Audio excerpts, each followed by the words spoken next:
I guess you could say I was always the other one. Not the first choice, not the one in the spotlight. That was Anna, my older sister. Everything from the start just came her way, attention, gifts, you name it. My name is Emily, and this is the story of how I grew up. We lived in a decent enough house. Dad worked as a mechanic and Mom was a part-time cashier. They weren't rolling in money, but somehow, there was always enough for Anna. Me? I got the leftovers. One cold December evening, which pretty much set the tone for my childhood, we were sitting around the small dinner table. Anna was going on about some school project she aced. Mom, Dad, my teacher said it was the best in the class. Anna beamed, her eyes lighting up in a way that made my parents practically glow with pride. That's my girl. We knew those science kits were worth every penny, Dad said, his voice full of nothing but pride. Mom nodded. We'll get you whatever you need, honey. You just keep up the good work. I poked at my food, feeling the familiar knot in my stomach. Hey, I got an A on my math test. I mumbled, not sure why I bothered. That's nice, Emily, Mom said, barely glancing my way. Make sure you keep it up. No praise, no excitement. It was like scoring well was expected of me, or worse, like it didn't even matter. I learned early on not to expect much. Christmas was a few weeks away, and the disparity in our living room was almost laughable. Under the tree, beautifully wrapped gifts piled up, all for Anna. I knew the routine. My gifts were usually things like socks or a book, nothing that screamed special. That year, it wasn't any different. Anna ripped through her presents with glee, uncovering new clothes, gadgets, and even a brand new laptop. Oh my God, this is awesome. Thanks, Mom and Dad, she squealed. I unwrapped my own, a second-hand novel and a pack of plain shirts. Thanks, I said, trying to keep the disappointment out of my voice. When the holidays were over, things went back to the usual routine. Anna was the star, and I was just there. Aunt Sarah was the only one who seemed to notice. She'd drop by now and then, always with a small gift just for me, something that made me feel seen. But those visits stopped after one particularly ugly argument. I was coming home from school when I overheard them in the kitchen. You can't keep doing this, John. You're ignoring your younger daughter, Aunt Sarah said, her voice stern and full of frustration. Sarah, she doesn't need as much as Anna, Dad fired back, his tone harsh. That's not the point. It's about showing both your daughters that you care. Well, maybe if Emily was more like her sister, it wouldn't be so hard, Dad retorted, not realizing I was listening. Aunt Sarah saw me first, her face dropping as she caught my eye. I ran up to my room, before I heard any more, the sting of tears hot on my cheeks. After that, Aunt Sarah wasn't allowed over anymore. Dad said she was causing trouble, stirring up drama that didn't exist. But it did exist, I lived it every day. After high school, it was like standing at the edge of a cliff. Anna was off to college with a fat check from Mom and Dad to cover her dorm, books, everything. Me? I got a pat on the back and a good luck, Emily. I moved out not long after that. There was no drama, no teary goodbyes. Just me, packing my few things into old boxes and suitcases, while Mom watched, her face unreadable. I found a small apartment on the outskirts of town. It wasn't much, but it was a start. The place was shared with two other girls, Lisa and Jen, who were about as broke as I was, but with dreams just as big. Welcome to the dungeon, Lisa joked on the day I moved in, showing me around the cramped space with a laugh. We make it work, though. You got a job lined up? Starting at the diner tomorrow, I replied, dumping a box on the bed that would be mine. And maybe something at the bookstore, part-time. Good hustle, Jen nodded, her eyes approving. We all pitch in for rent on the first. No exceptions, okay? Got it, I assured her, already calculating my hours and expenses in my head. Working 2 jobs wasn't easy. The diner had me on my feet all day, taking orders, dodging the grumpy chef's temper, and smiling through it all. Nights or evenings I spent at the bookstore, shelving books and ringing up sales, the calm a stark contrast to the diner's chaos. Months turned into a year, and saving up for college seemed like chasing a mirage. Just when I'd have a little put aside, something came up. Like the time I got sick. It hit me out of nowhere. One day I was fine, the next, I was burning up, barely able to get out of bed. Lisa found me like that, shivering under a pile of blankets. "Jesus, Em, you look like hell," she exclaimed, her face creased with concern. "You need a doctor." "I can't afford a doctor," I muttered, feeling the room spin a little. "We'll figure it out," she insisted, pulling out her phone. "There's a clinic, they charge based on what you earn. Don't be stubborn about this." The clinic was a crowded, weary place where the wait times could break you if the illness didn't. When my turn finally came, the doctor was a kind, tired-looking man who prescribed some meds and plenty of rest. "You need to take it easy," he advised, handing me a prescription. "Can you take some time off work?" I almost laughed. "Not really, but I'll see what I can do." Back at the apartment, I crunched the numbers. Meds, missed shifts, just scraping by on rent, it all added up too fast. My college fund, the little there was, dwindled to nothing. After the medical ordeal and draining my savings, I knew I had to face it, I needed help. Swallowing my pride, I decided to call home. It had been a while since we talked, not properly since I moved out. The phone rang, and I braced myself. "Mom? It's Emily." "Emily, this is unexpected. Everything okay?" Her voice was cautious, not warm or worried. "I need to ask a favor. Can I come home for a bit? Just till I get back on my feet?" My voice sounded small, even to my own ears. There was a pause, the kind that tells you the answer won't be what you want to hear. "Oh, Emily, you know your sister just moved back in with her husband. They're using your old room. There's really no space."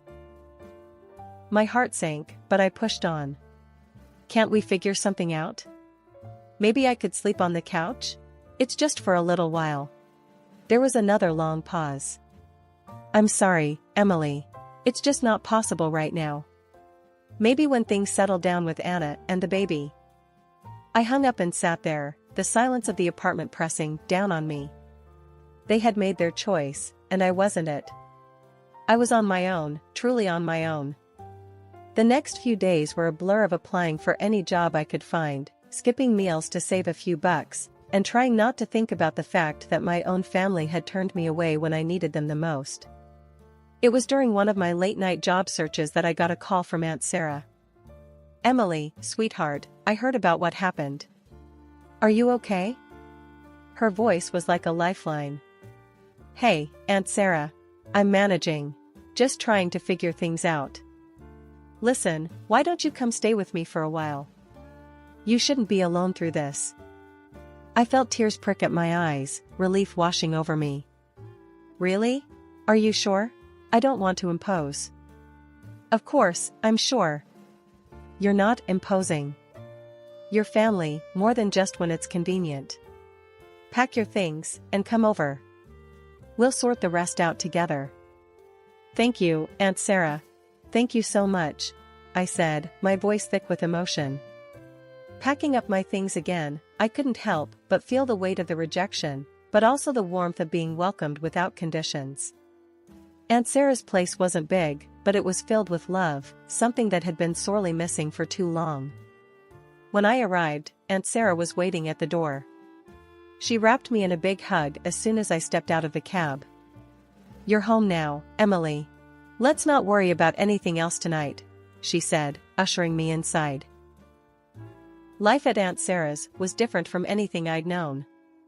It was quiet, peaceful, and, most importantly, I felt wanted. A few days after I moved in, Aunt Sarah and I sat down at her old, scarred kitchen table for some real talk. The morning sun spilled over the cluttered surface, turning the steam from our coffee cups into golden swirls. "So, Emily, what's the plan?" Aunt Sarah asked, her eyes locking onto mine with that direct, no-nonsense way she had. I took a deep breath, stirring my coffee slowly. Honestly, Aunt Sarah, I want to go to college. I want to be a lawyer. But everything's just messed up right now. She nodded, tapping a finger on the table, thoughtful. Lawyer, huh? That's a big dream, Emily. Big dreams are good. They keep us going. But they need big plans. What's stopping you? Money, I said flatly. Money is stopping me. And I've been working jobs, but it's never enough, especially not for law school. Aunt Sarah leaned back, her chair creaking slightly under the shift. I might have a solution for that. But it comes with a condition. I frowned, curious and a bit wary. What kind of condition? You get into college, and I'll pay for it. But, Emily, you've got to commit. No half measures. You work your tail off, you study hard, and you pass everything. Not just pass, excel. Can you do that? Her offer floored me. It was more than I could have hoped for. Yes, I can do that. I will, Aunt Sarah. Thank you. With that, we started planning. I applied to colleges that offered good law programs, crafting application letters late into the night. When the acceptance letter from a well-respected state college came, I actually pinched myself, thinking I was dreaming. I did it, Aunt Sarah. I got in. College was tough. Law school even tougher. Aunt Sarah's financial support freed me from the constant stress of money, but it put another kind of pressure on me. The pressure to succeed, not just for myself, but for her too. As semesters passed, I not only met Aunt Sarah's expectations, I exceeded them. My grades were top of the class, and I landed an internship at a local law firm. One evening, after a particularly grueling day at the firm, I came home to find Aunt Sarah in the kitchen, her expression more serious than usual. Sit down, Emily. We need to talk. Worry pricked at my heart as I took a seat, noticing she wasn't her usual self. What's wrong, Aunt Sarah? She sighed, a long, heavy sound. Nothing's wrong, exactly. I just want you to know how proud I am of you. You've done more than I ever expected. You're going to be a great lawyer. Her praise warmed me, but her tone hinted at something unsaid. Thanks, Aunt Sarah. I couldn't have done it without you. That's not just it, she continued, her eyes serious. You've got to start thinking about what comes next. You're about to fly, and I'm just glad I could give you the wings. During my final year of law school, I managed to secure a prestigious internship at a respected law firm downtown. The first day, I walked into the towering building feeling like I was exactly where I was supposed to be. My supervisor, a sharp-tongued lawyer named Mr. Coleman, met me at his office door with a skeptical look. So, you're the intern I've heard so much about. Emily, right? Mr. Coleman's voice was gruff, his eyes scanning me like I was a case file he wasn't sure about. Yes, sir. I'm here to learn and contribute as much as I can, I replied, my voice steady despite the butterflies dancing in my stomach. The work was intense. I spent days buried in legal research, drafting documents, and sometimes, I was allowed to sit in on client meetings, observing the real dance of law. Mr. Coleman didn't hand out praise easily, but when he did, it stuck. One late evening, after everyone else had gone home, I was still at my desk poring over a particularly tough case when Mr. Coleman walked by. He stopped, looking over my shoulder at the piles of legal journals and notes spread out in front of me. Don't you ever go home, Emily? He asked, an eyebrow raised in amusement or maybe respect, I couldn't tell which. Not until I figure this out, I answered without looking up. This case could set a precedent, and I think there's an angle we've missed. Mr. Coleman grunted, pulling up a chair. Show me. We spent the next hour discussing the case, back and forth, with me arguing my point based on a precedent I found that could help our client. Finally, he leaned back, rubbing his chin thoughtfully. Not bad, Emily. Not bad at all. You've got a sharp mind for this. Keep it up, and you'll make a fine lawyer. The day I graduated, I felt a mix of pride and nostalgia. Aunt Sarah was in the front row, clapping louder than anyone else, her eyes shining with tears. After the ceremony, as we walked out of the auditorium, she hugged me tight. "You've done it, Emily. All those years of hard work, and here you are," she said, pulling back to look at me with that proud, unwavering support that had become my rock. "I couldn't have done it without you, Aunt Sarah. You believed in me when no one else did, not even myself," I said, my own eyes misty. With law degree in hand, I started applying for jobs. The market was competitive, brutal even, but I was not deterred. I sent out dozens of applications, went on several nerve-wracking interviews, and finally, I got a call that would start the next chapter of my life. "Ms. Emily, this is Jared from Mason and Associates. I'm pleased to inform you that we'd like to offer you the position. Your internship performance was highly recommended by Mr. Coleman, and we believe you'd be a great fit." I almost dropped the phone. "Thank you, Jared. I'd be honored to accept." When Aunt Sarah told me my sister Anna had never graduated college due to her early pregnancy and quick marriage, I wasn't really surprised. Aunt Sarah's health took a turn for the worse not long after that revelation. I was at work, buried in files, when I got the call from the hospital. My world stopped. I barely remember grabbing my things and rushing out. Everything after that was a blur until I reached her side. She was weak, her voice barely a whisper, but her eyes were the same, sharp and knowing. "Emily," she murmured as I took her hand, trying to swallow the lump in my throat. "I'm here, Aunt Sarah. I'm right here," I managed to say, my voice trembling. She squeezed my hand, her grip frail, but firm. "You did good, kid. I'm so proud of you. You remember what I always told you? To be strong. To stand up for myself," I replied, the tears I had been holding back now streaming down my face. "That's right. And you have," she said, her voice growing fainter.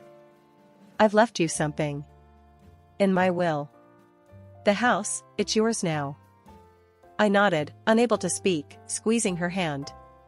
We didn't say much after that. We didn't need to. Later that night, she passed away quietly in her sleep. The months following her death were a blur of legal matters and settling into the house that was now legally mine. I transformed it into something that felt like a real home for the first time in my life. Then, out of the blue, my parents and Anna with her husband and kids decided to visit. I should have known they weren't just coming to check on how I was holding up. As soon as Anna walked in, she started inspecting the place like she was at an open house, commenting on every piece of furniture and layout.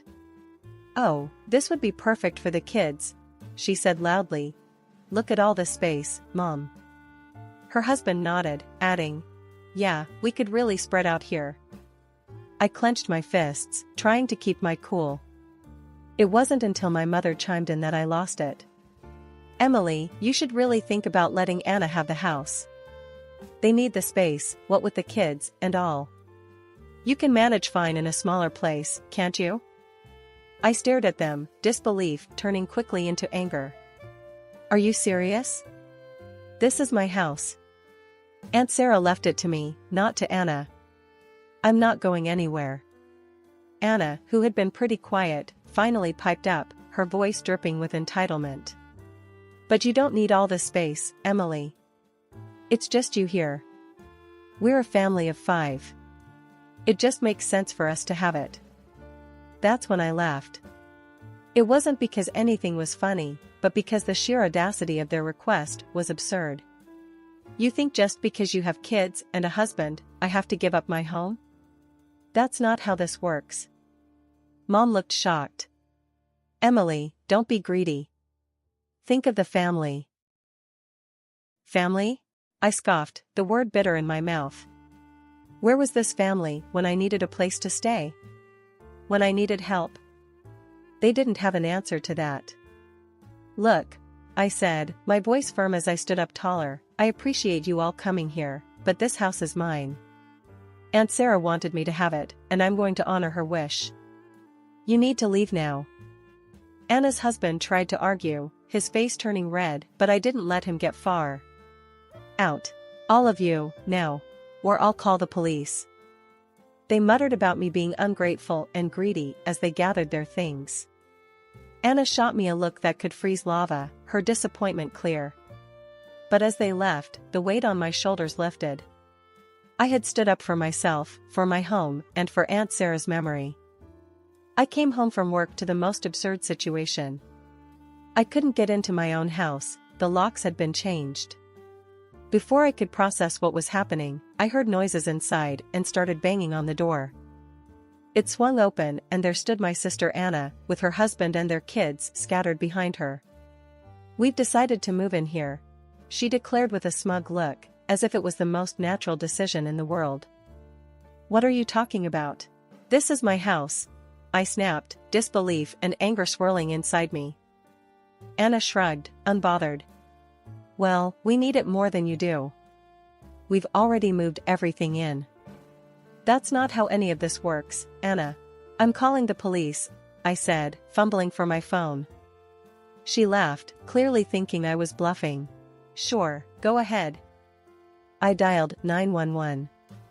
While we waited, our parents showed up, drawn by the commotion. They sided with Anna, of course. "Emily, why are you being so difficult? This is family, we should stick together," Mom said, her voice high-pitched and nervous. "Dad, tell her," Anna added, turning to our father, who just frowned at me.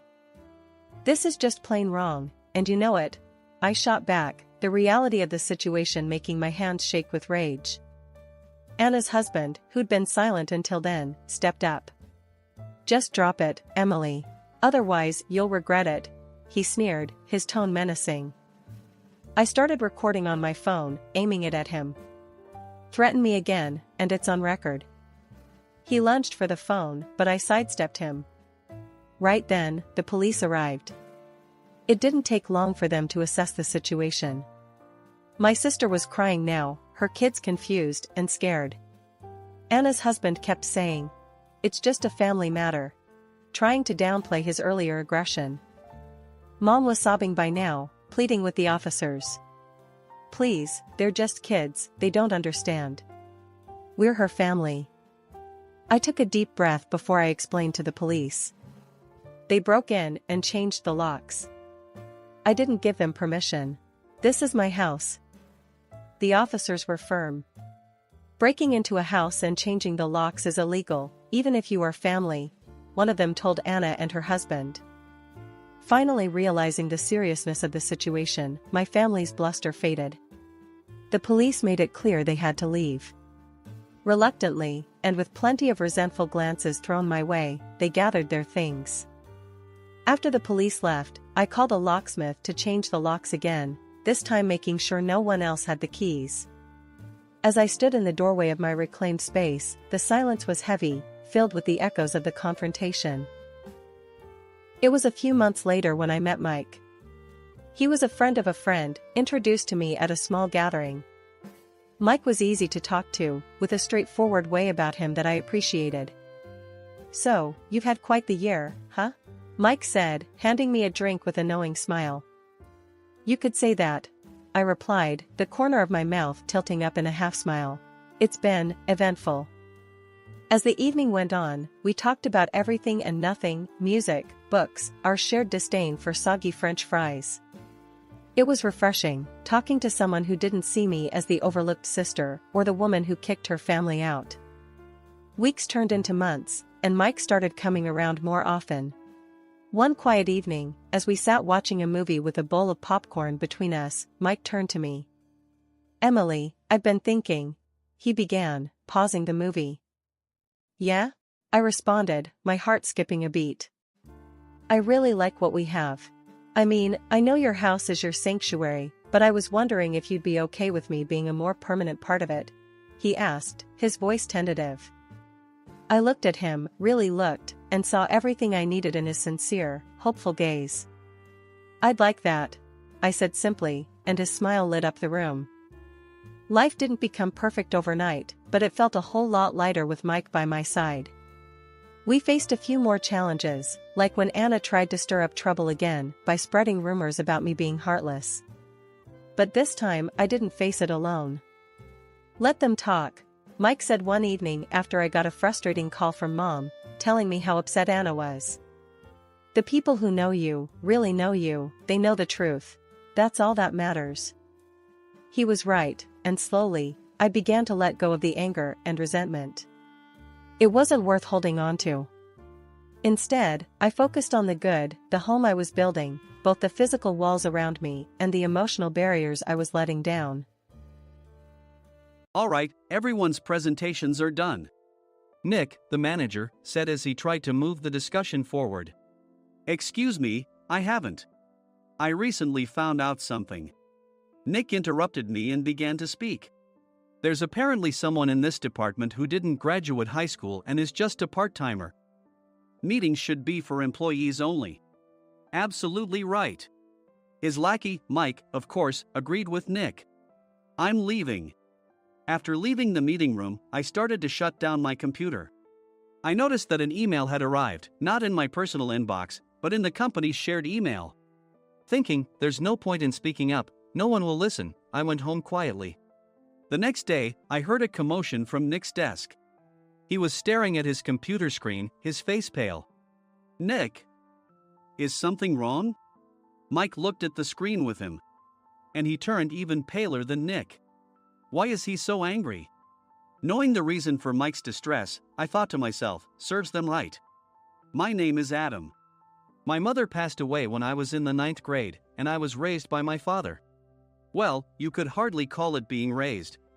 After my mother passed, my father changed. He drowned his sorrows in alcohol, and though he still went to work, he squandered our living expenses on horse racing. Because of that, I had to start working part-time as soon as I entered high school. Every month, I went to the convenience store with bills in hand that couldn't be auto-deducted from my father's account. Even though I endured it because I didn't want to be alone, I reached my limit in my second year of high school and dropped out. I found a live-in job at a distant inn. Thank you for everything. The day I left home, my father, still staring at the TV, spoke. Take care. That was our last conversation. Back then, 18 wasn't the age of majority, so I needed my father's permission to work, and I couldn't hide my place of employment. Yet, my father never visited me even once. I kept working just to survive, and before I knew it, I was 42. Years of hard work paid off, and I was transferred to the headquarters. I was thrilled to be recognized by the company, as I thought I'd be working in the field until retirement due to my lack of formal education. Listen up. Our work can change the future of our employees. Don't drag us down. On my first day after the transfer, Nick, dressed in an expensive suit, spoke sternly. There was a reason for this. Our inn was located in a prominent tourist destination, known so well that everyone in the state could sing its commercial jingle. At its peak, we had 5 locations within the state. But that was long ago. Due to financial difficulties and aging facilities, only the place where I had worked for many years and the original establishment remained. I was prepared to lose my job anytime, but now there was a glimmer of hope. With the rise of social media, the tourist area where the inn was located started gaining attention again. Depending on how hard the sales department, where I was transferred, worked, we could either thrive or be forced to give up this prime location to the new hotel chains continuously popping up. For Nick, who had switched careers from another industry to strengthen our sales, this was a battle he couldn't afford to lose. I understood why he had to be strict. I will do my best. Nick sneered at my enthusiastic declaration. Did you not hear what I said? I'm sorry. I thought I was listening carefully. Out of habit from years of customer service, I apologized reflexively, though I had no idea what had offended him. Someone was watching me with a smirk. In this department, there are those who are expected to excel and those who have been shoved here because they have nowhere else to go. You are the latter. It was Mike, the section chief. He's 7 years younger, at 35. But he was called to headquarters much earlier than I was and had been moving around within the headquarters ever since. I'm not jealous, but I can't accept that he's my boss. Graduating from a prestigious university, he has an unusually high pride and caused many problems as a newbie, making things very difficult for me when I was the front desk leader. When I found out Mike was transferred to the sales department a month before me, I was disheartened. Mike is right. With just a middle school diploma, there's not much you can do. Don't even think about achieving results. As if I didn't exist, Nick remarked, I'm thirsty. Mike eagerly ran to the coffee maker. It seems Mike is Nick's lackey. I regretted being happy about my transfer to headquarters, wishing I had stayed on site forever. Send a direct mail to every company on this list by the end of the day. Nick only assigned me tasks that even a new graduate could handle. What? There are over 1,000 companies. You want me to send to all of them by today? Yes, if you and your fellow misfits split the work, even those with nowhere else to go should finish by today. I glanced at the employees typing away expressionlessly.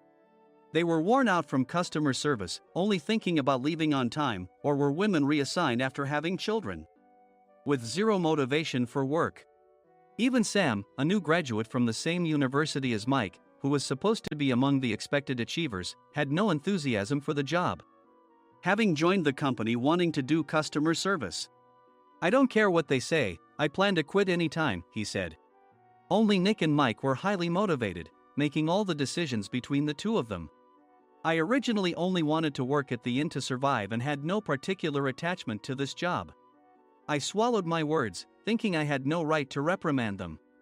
About a month after the transfer, Nick told us with a frustrated look. To commemorate the 50th anniversary, we've decided to create a plan exclusive for one group per day. Originally, Mike and I were supposed to come up with it, but our president, Mr. Thompson, insists on hearing everyone's opinions. So, you all get a chance. As Nick explained, Mike began handing out prints. Make sure not to embarrass Nick. If your ideas are half-baked, you'll have to redo them. It seemed that they had printed his handwritten notes by Mr. Thompson, which included several questions and a section for free responses. It made sense why Nick had to seek our input, given that all responses had to be submitted to Mr. Thompson. We were given a week to think about it, and a meeting was scheduled to compile our ideas. My plan is to let guests enjoy both the old and modern America. Nick began the presentations. Guests would watch a master confectioner at a nearby traditional sweet shop make sweets in front of them. The welcome drink would be premium tea in a bottle. Nick's plan was certainly attractive. After his presentation, Nick called on us to present in the order we were seated. Just as I stood up for my turn. All right, everyone's presentations are done. Excuse me, I haven't. I recently found out something. Nick interrupted me. There's someone in this department who didn't graduate high school and is just a part-timer.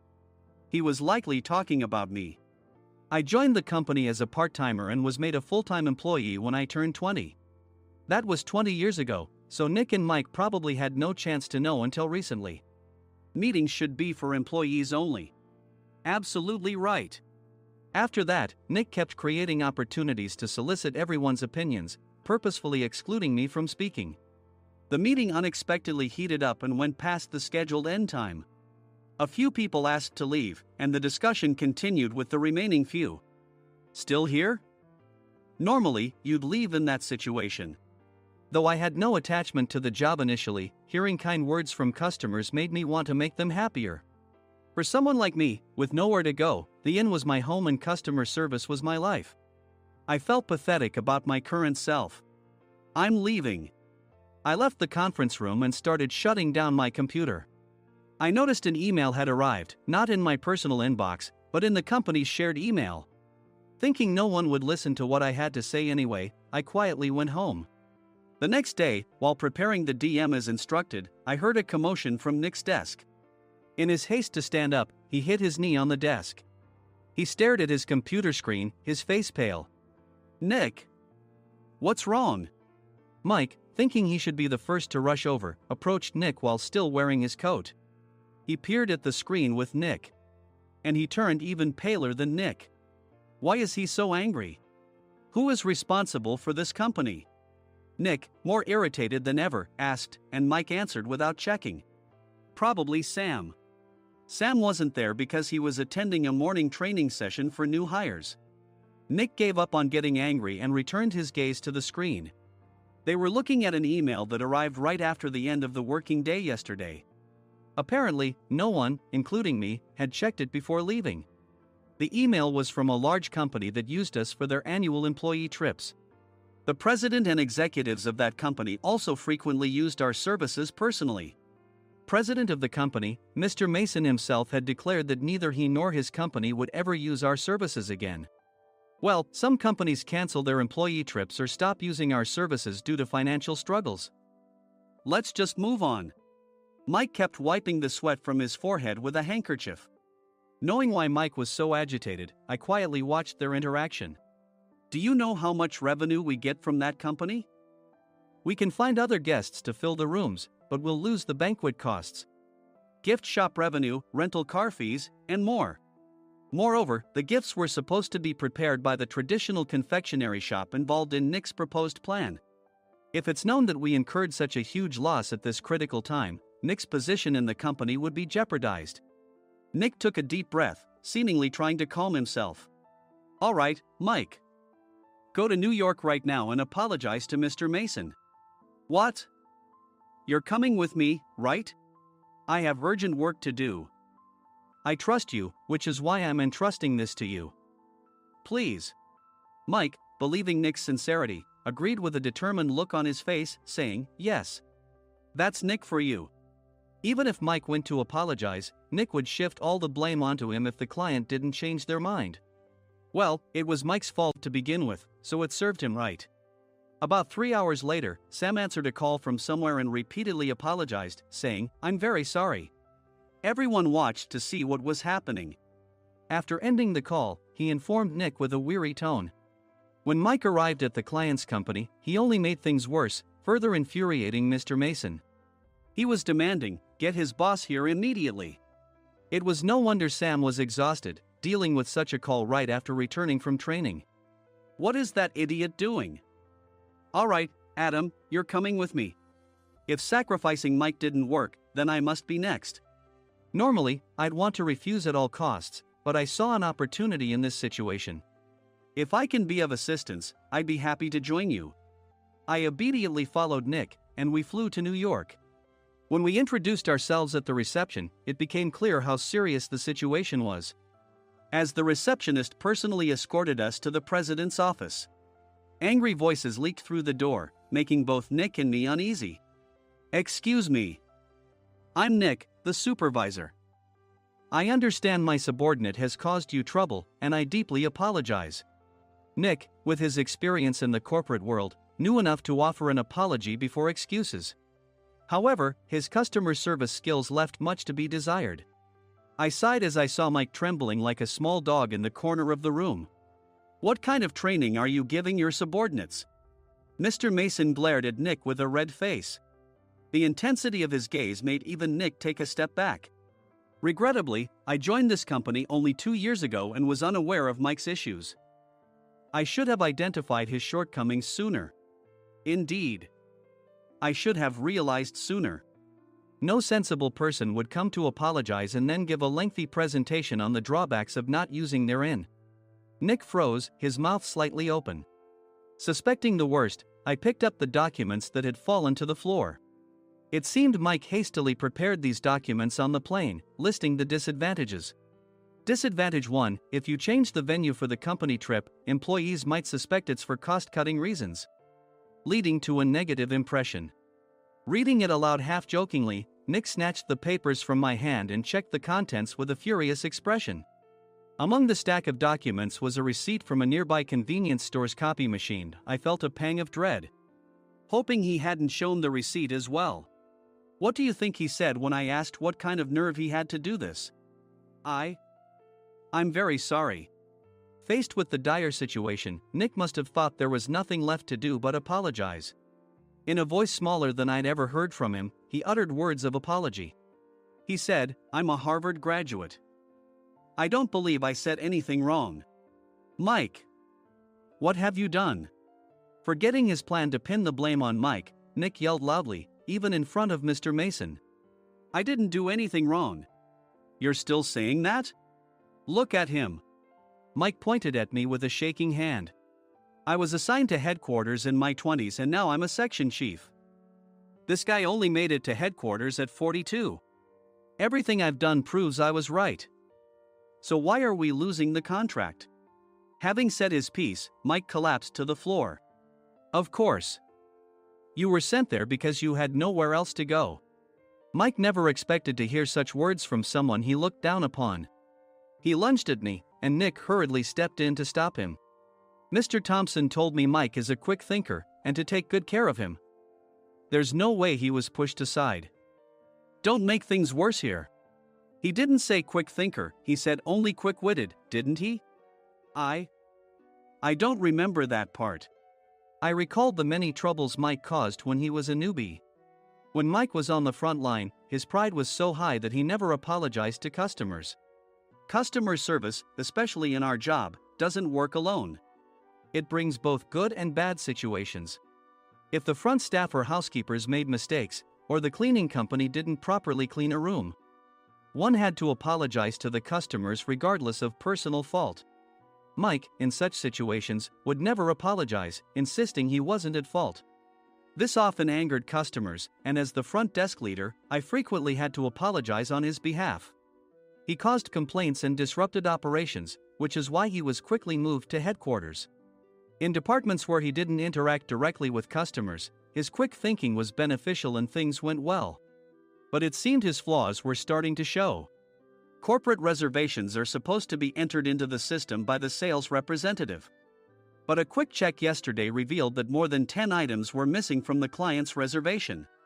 The handover document clearly stated what needed to be prepared. Why didn't you enter it into the system?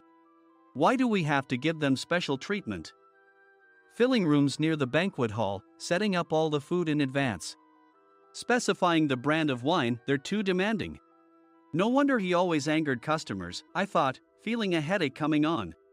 Grouping them in rooms near the banquet hall is for our benefit too. It makes it easier for the staff to set up beds and serve breakfast since everyone's schedule is synchronized. As for the other requests, Mr. Mason suggested them to lighten our load. I didn't know that. Nick finally seemed to realize that Mike was the one who had angered the client. What did you say to them? I just told them we wouldn't give them special treatment anymore. We shouldn't waste effort on things that don't bring in money. I was utterly exasperated at his lack of understanding of customer service. Of course, we shouldn't comply with unreasonable demands. But carrying over successful practices from past stays makes customers feel remembered and enhances their experience. Good memories encourage repeat visits. That's part of our job. I looked down at Mike, who was sitting on the floor. In our job, nothing is a waste. Mr. Thompson likely moved you to the sales department, hoping you'd finally understand this. How do you think he feels now that you failed to meet his expectations? Mike, tears in his eyes, fled the president's office. I was amazed he still hadn't apologized. You have it tough, Adam. It's okay, we're all employees of the same company. I deeply apologize for this disrespectful incident. Especially after all the care you've shown us. If it weren't for you, Adam, I really would have stopped staying here. When I heard you were moving to the sales department, I was willing to reconsider if you handled it. Seeing us talk so amicably, Nick's face contorted. Do you two know each other? Adam's service is excellent. I always requested him specifically. Normally, we don't accept specific staff requests, but we made an exception for Mr. Mason, adjusting my shifts accordingly. He had personally stayed at our hotel just before my transfer, and during casual conversation, I mentioned, I'm moving to the sales department soon. If I hadn't told him then, things could have been much worse. Please continue to take care of us. I look forward to it. On the return flight, Nick awkwardly offered me a can of beer. It's still working hours. Of course, I had no intention of forgiving him for a single beer. Nick might try to pin everything on Mike and avoid any consequences. While pondering this, a startling fact came to light. Nick, the tea bottles for the plan have arrived. I handed Nick a bottle labeled with our inn's name. They look good. What are you talking about? These are plastic bottles. I had assumed we would use the trendy, high-end bottling tea. But what arrived were ordinary plastic bottles of tea with customized labels. The only unique aspect was the label, which had the inn's name, making it look customized. Upon further investigation, I discovered that a substantial amount of money was set to be paid to the tea company. It was priced like bottling tea. Does this plastic bottle really cost $100 each? The tea inside is specially blended for us. The extra cost is for that. Wouldn't it be better to use another tea company? Or is there a specific reason we must use this one? As Nick continued to make excuses, I showed him a printed email. I informed the tea company's president, Mr. Mitchell, that we discovered irregular payments and he confessed. He said you two were high school classmates and planned to split the extra money. That idiot. Why did he confess? That's not important. You should worry about yourself, this could turn into a police matter. Opening the bottle cap, I suggested. How about calming down with this tea? It supposedly has a relaxing effect. Nick drank the tea frantically.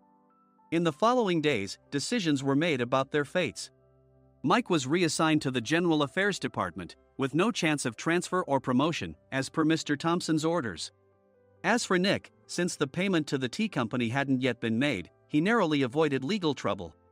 Instead, he was encouraged to leave the company, and to avoid further complications, Nick submitted his resignation.